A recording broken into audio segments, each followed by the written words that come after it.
يا حاج يحيى، رانا عقدنا على جماعة الحكومة، طالبين مننا نحن نقدموا أسماء، ندفعوا بأسماء، وتوا لينا قريب الشهر يا راجل أنتم ما جبتوليش ولا اسم ولا جبتولي حد، راهو ما نعرفش. في الاجتماع هذاي لازم نطلعوا باسم، ديروا لي حل، يا راجل الناس بارك الله فيهم، مقدريننا وحاسبيننا، نهتموا بالموضوع هذا. والله انا ماني عارف كيف ندير يا راجل، والله لي اسبوعين ولا ثلاثه وانا نعصر في دماغي باش نلقى شخصيه واحده توافقيه ويرضى عليها جميع الاطراف، ما لقيتش. معليش يا حاج يحيى، الاستاذ حاتم عنده حق بصراحه، جماعه الحكومه مقدريننا وقالوا لنا نبعثوا الاسماء، خلينا نتوكل على الله ونبعتوهم، هيسموا بسم الله وخلونا نحاولوا تو، اكيد نطلعوا باسم والنصوص. باهي انا عندي اسم بالك يمشي معاكم، منير. منير تيار اسلامي، تو كلهم بينطوا لك وبيطيحوا لك فيه، مع انه والله ولاد كويس هو، خليه في حاله خليه في حاله. باهي شنو رايكم في شوقي؟ علماني، كانك انت تبي تلخبط الدنيا وتفصل الدين على الدوله، جيبه. لا لا لا لا لا لا، اختيار العلماني بيجيب لنا المشاكل حتى هو، فوته. باهي عندي واحد انا، مراد، شنو رايكم فيه؟ انفصالي، نزعة انفصاليه مش مدرقها بكره. لا لا لا لا لا، فكونا منا البلاد مش ناقصه فتريش. ايش رايكم في البهلول؟ جهوي، مدينتي وعائلتي وبس، لا يعرف لا وطن ولا يهمه مواطن ولا يهمه شيء، فوته فوته هذا يا راجل. باهي وخيري، خيري باهي وكويس، لكن بيقولوا لك اسلام. باهي ايش رايكم في نور الدين؟ رجل متعلم مؤهل ورجل طيب ورجل كويس. ما يمشيش، جنسيته امريكيه. في تو غير بيلبسوه مش حيخلوه في حاله اصلا. والحل في المشكله هذه، كل واحد بتلقى اللي كارهه، ما لقيناش واحد ما عندهش اعداء. عندي ليكم شخصيه مقبوله وتوافقيه، ونتحدى اي انسان يقول فيها كلمه وما عندهاش اعداء. تشوفوها؟ ترى ورينا هاي. ايوه صيني. ممتاز، اكتب اسم طول، اكتب. ها ها ها شدت.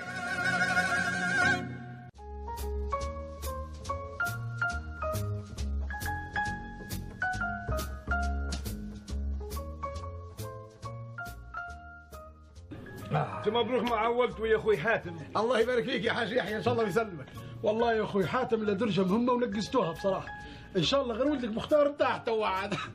حاج شد مازال يبي عايز سلطان زمانه معاشرنا، من يوم ما خذيناها له الدار ما طلعش منها. وانت بالحق ولدك مختار هذا من دون خوته طلع رجل طيب، عاجبني والله. تعرف انا كان غير خليتني انا يا مذهوب الشيره، انا لاني تمت له. مختار هذا زي ولدي يا راجل.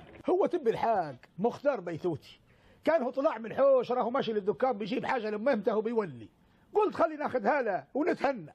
لا لا لا احسن ما درت، ان شاء الله كل شيء بالبركه وخلاص. لكن اكيد هالخطوه الجباره هذه كلفتك هذاك الحساب. وهذه عندك فيها شك انت؟ الاسعار مولعه نار تشوشط، وكم مره راهو جيت بنقول مش وقته فكنا، لكن الموضوع لازم منه، والولد كل يوم يكلم في امه ومتحشم مني مسكين. مسكين، عارف طبعا غلاء الاسعار، ما يبيش يتقل عليك. انت اخر مره انا حسيتك هيك متلخبط، وقلت لي انت قاعدين ما استقرناش من ناخذه. اي طبعا، هذه راهي حاجه مش سهله، طبيعي بتنشد على الاصلي وبتتعامل مع ناس يخافوا ربي، كيف يا بابا الموضوع مش بسيط. طبعا هذه بيقعد وجهها في وجهها من الصبح لليل. باهي، على شنو استقريتوا انتم في الاخير؟ فيفا، تمتها في ديسكة فيفا 2017. ديسك تعليق عربي. عصام الشوالي. ايه ناس باهيه، عز ما اخترتوا الحق. مبروك عليها ان شاء الله. الله يبارك فيكم، الله يبارك فيكم ان شاء الله.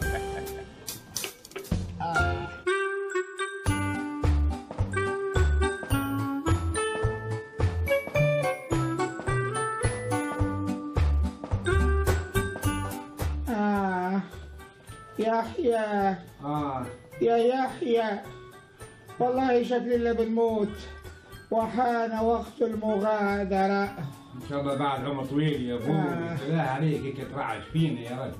يا جدي انت ديما تقول هيك يا وبعدها تموت زي الحصان، ما تخافش يا جدي، خيرك هيك عاد. لا لا، شكل المرة هذه بنقربح حالكم وبنودع. بنوصيك يا يحيى، لم خوتك جنبك وجيبهم احداك في ركنك. وهم وين يعني خوتي؟ ما هم بجنبي، البشير هو باين بجنبي من هنا، والمهدي انا وراي حوشه ورا حوشه. ما نقصدش خوتك هادم يا يحيى. يا ما خوت امال يا جدي. خوتك التانيين يا يحيى. أنا عندي ضراري ثانيين ما عندكمش بيهم علم. يا لطيف يا لطيف، انت شنو تدو جديات ولا سكرات الموت هذا؟ بجديات يا يحيى. زمان خديت دورة في يوغوسلافيا سنة ونص، تجوزت يوغوسلافية. الدورة عندي بها علم، لكن الزواج هذا موضوع جديد يا بابا.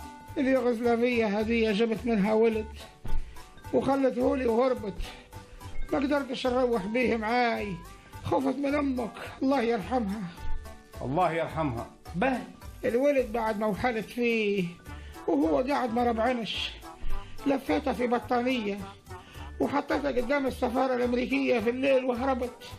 حي قصة والله تقول فيلم يا جدي. وش صار فيه؟ الصبح جمعت الحراسات متاع السفارة لقوه وخششوه للسفارة، وطول بعتوه لأمريكا، قروه وربوه لين أصبح ممثل مشهور. قصدك عمي يعني ممثل أمريكي مشهور؟ نعم. والنبي من هو يا جدي؟ جون كلود فان دام. ايوه شبه هذا متاع الاكشن والكاراتي. هو انا نقول في شبه من عم بيتوري الله يرحمه. مظبوط نفس الحناك. وقعدت انت الفترة هذه كلها وما كلمتاش؟ ما بيتش نلخبط له حياته ونفركش له عيشته، قلت ما دام متهني في نجاحه وماشية اموره تمام خله. لكن الفترة الأخيرة ما عادش قدرت، قلت هذا ولادي ولازم يعرفني.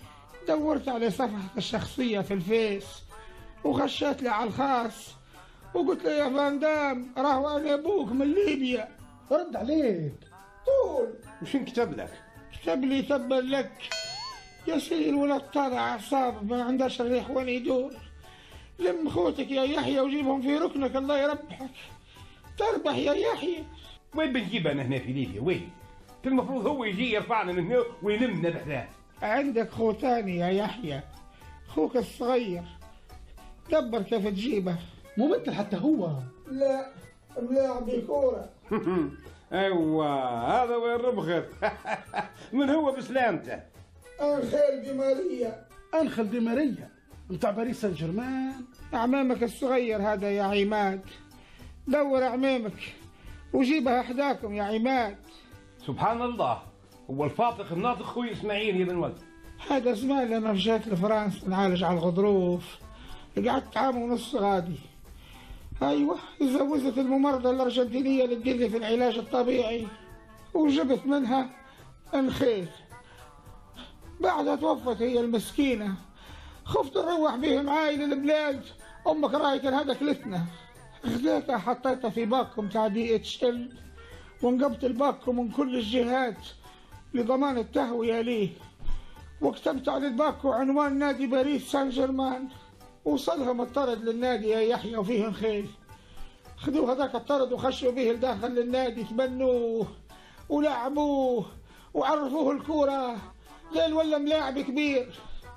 جيبوا خيك الصغير يا يحيى هذا في ركنك، هذا شتاوي، جيب نخيل. فهذا وين بنجيبه؟ هذا يبيعوا فيه ويشرب بالملايين. خلاص يا يحيى جيبه انت وبيعه واستفيد بحقه انت وخوتك الجرب. لم خوتك يا يحيى. الموضوع هذا يا جدي بعلاقات وسفر للخارج ولغة إنجليزية، واحنا وين نقدروا عليه اللوي هذا يا جدي؟ كوبلر. نهار حرب في مقربة، إن شاء الله حتى كوبلر أخونا. لا لكن علاقات الدولية كويسة، خلوه يساعدكم في الموضوع. وتوا السلام عليكم. جدي جدي بابا جدي بابا جدي بابا يمشي.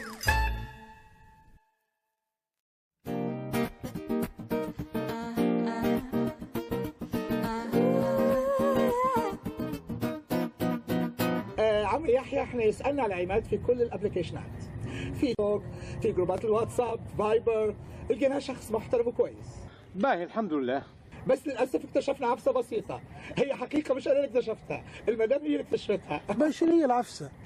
واحنا اللي اتخذوا في قرار الزواج ونزهزوا يعني في القرار الموافقه، المدام ضربها شاهد العقل، قالت لي بندير عليك تشيك في انستغرام، وهنا كانت المفاجاه. أنت منزل حاجة في انستغرام؟ والله ما نزلت فيها حاجه. صحيح، لكن لقيناك داير لايك لصوره بنت يا عماد. انا داير لايك لبنت. يس لايك، وولدك داير لايك يا حاج. شن شكل هالبنت؟ هي للأمانة طرفراج بيوتيفول. بالك وانا نشبت في الشاشه نشت اللايك بالغلط. مستحيلة، واضحة العملية، جايها ساقط سقوط. عموما للأسف يعني ما نقدرش نزوجكم بنتي. مش مزبوط هيك بصراحه، راه اجرى تعسف في هذا. سوري حاج، ما عندناش بنات للزواج. ما عندكم ايش؟ للأسف ما عنديش. بقى يقول لي ما تعرفش حتى وانت قريب من هنا عنده بنت؟ والله ما نعرف.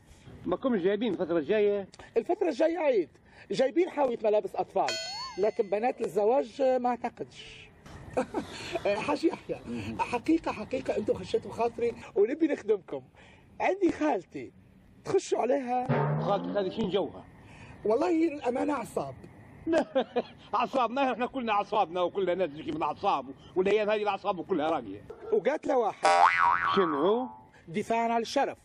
طالعة الصبح من شاربة النسكافيه متاعها، لقاها واحد قالها صباح الخير، شدتها مع رقبتها فترشتها، مات. هو الطبيب الشرعي اوتسوكي يعني قال انه هو عنده التهاب في الشعب الهوائيه وهذا اللي سرع بعمليه الوفاه، لكن اوتسوكي كملت اياماتها، صامت، امورها تمام. توا ندخلها لكم، تلقوا عليها نظره، نجيبها لكم. يا ودي لا احنا جايين نبو بنتك، هي اللي عجبتنا بصراحه. بس معلش عندي سؤال، انتوا ورثوها بنتي؟ والله وللامانه هي حاطه صوره ايدها في الفيس وخشمها في التويتر ودايره صوره عيونها في الشناب شات. بالحق لما جمعناهم البنت عجبتنا. شناب شات. فرصه سعيده عمو.